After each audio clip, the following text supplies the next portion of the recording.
In this lesson, we will see together les pronoms compléments d'objet indirect.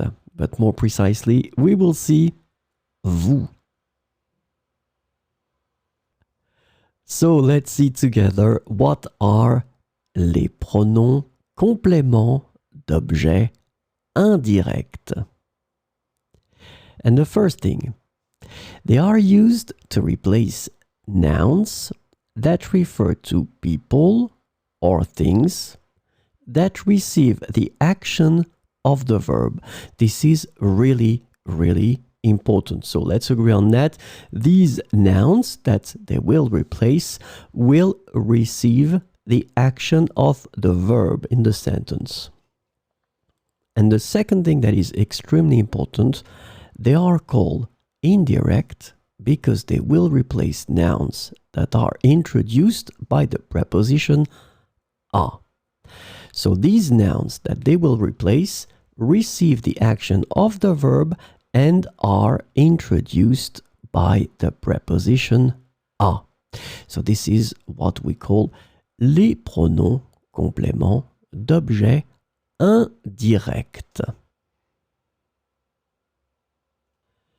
So this lesson is about vous. The indirect object pronoun vous can be translated into various ways in English, such as to you, for you, or simply you.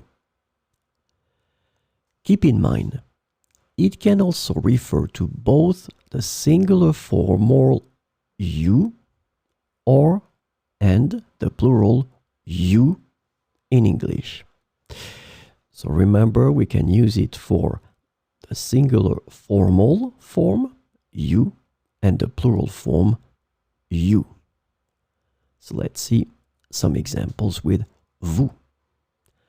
Je vous offre un verre de vin.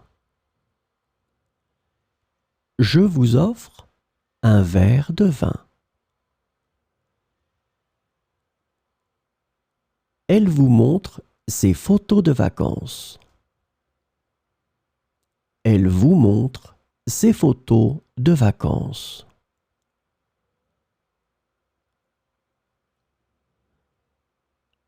Le directeur vous parle toujours avec respect. Le directeur vous parle toujours avec respect. Les enfants vous apportent des fleurs. Les enfants vous apportent des fleurs.